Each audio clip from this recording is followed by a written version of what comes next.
अगर राहुल गांधी जी को आप इतना लाइटली लेते हैं तो पूरे भाजपा की सरकार और मंत्री उतर के उन पर अटैक कर रहे हैं। इसका मतलब है कि उन्होंने नब्ज को दबाया है। 5 राज्यों में चुनाव है, 4 में तो कांग्रेस सरकार बनाएगी, गोवा, उत्तराखंड, मणिपुर और पंजाब के अंदर।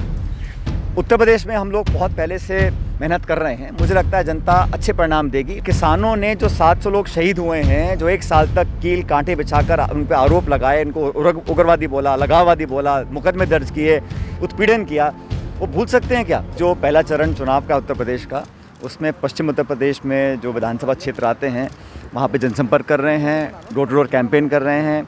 आचार्य प्रमोद जी, मैं, सभी नेता जो कांग्रेस के हैं वो सब निकले हुए हैं। जैसा आप जानते हो, प्रियंका जी लगातार कैंपेन में व्यस्त हैं, लोगों को, प्रत्याशियों को बल प्रदान कर रही हैं।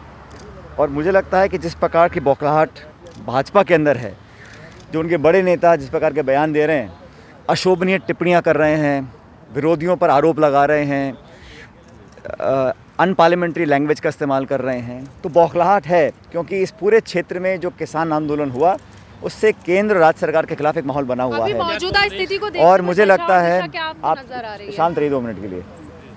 और मुझे लगता है कि पूरे उत्तर प्रदेश में बदलाव की लहर है।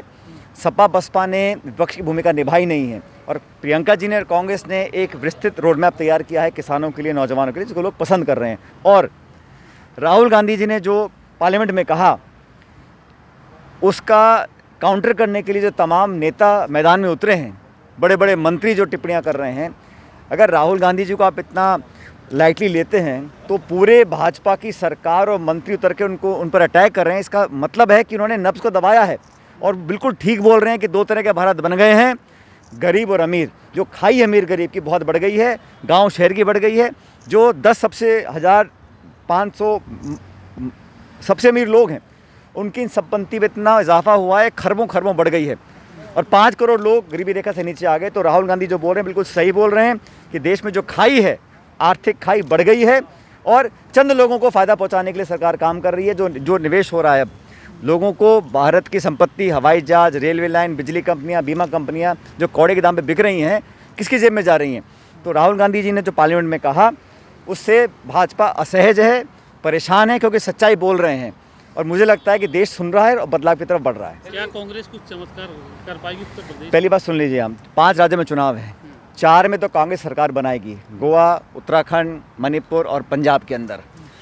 उत्तर प्रदेश में हम लोग बहुत पहले से मेहनत कर रहे हैं। मुझे लगता है जनता अच्छे परिणाम देगी। लेकिन भाजपा का जाना तय है, और ये डबल इंजन जो सरकार है पूरी तरह फेल हो चुकी है। मुख्यमंत्री महोदय और प्रधानमंत्री महोदय में आपस में जो टकराव खिंचाव दिख रहा है, भाजपा में अंदर कलह बहुत ज़्यादा है। आप देखिए, सिटिंग जो 12 विधायक थे भाजपा के उत्तर प्रदेश के, वो छोड़ के भाग गए, वो छोड़ के चले गए।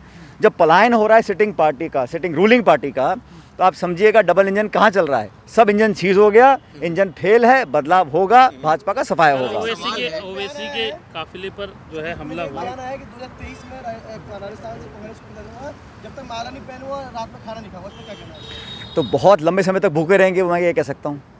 कल ओवैसी के काफिले पर हमला हुआ है, तो उस पर नहीं, वो तो देखिए, उस पर जांच भी हो रही है। और राजनीति में इस प्रकार की हिंसा का कोई स्थान नहीं है। कोई प्रतिद्वंदी हो, राजनीतिक विचारधारा कैसी भी हो, इस प्रकार का कहीं आक्रमण होता है, उसकी हम सब निंदा करते हैं। और सरकार को, इलेक्शन कमीशन को इसका नोटिस लेकर कार्रवाई करनी चाहिए। कुछ गिरफ्तारियां भी की हैं, लेकिन भविष्य में ऐसा ना हो, इसकी पुख्ता जो इंतजामात हैं वो सरकार और प्रशासन को करने चाहिए। आंदोलन को कुछ फर्क पड़ेगा यूपी में?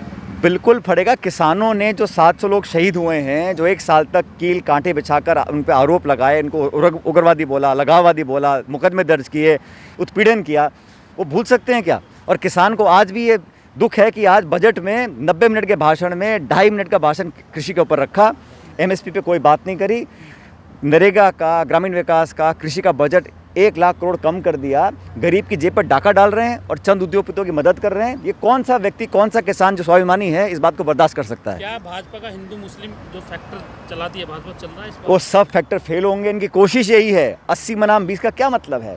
मंदिर मस्जिद क्यों बात करते हो आप? शिक्षा की, चिकित्सा की, खाद की, पानी की, बिजली की, रोजगार की, उद्योग की, निवेश की बात नहीं करते हैं। ये ले दे के वही बात करते हैं, लोगों को भावनात्मक मुद्दों पर डालना चाहते हैं। मुझे लगता है सारे पैतरे फेल होंगे। आने वाला भविष्य भाजपा को माफ़ नहीं करने वाले हैं। इन लोगों ने बहुत खिलवाड़ कर लिया लोगों के साथ, अब जाना तय है।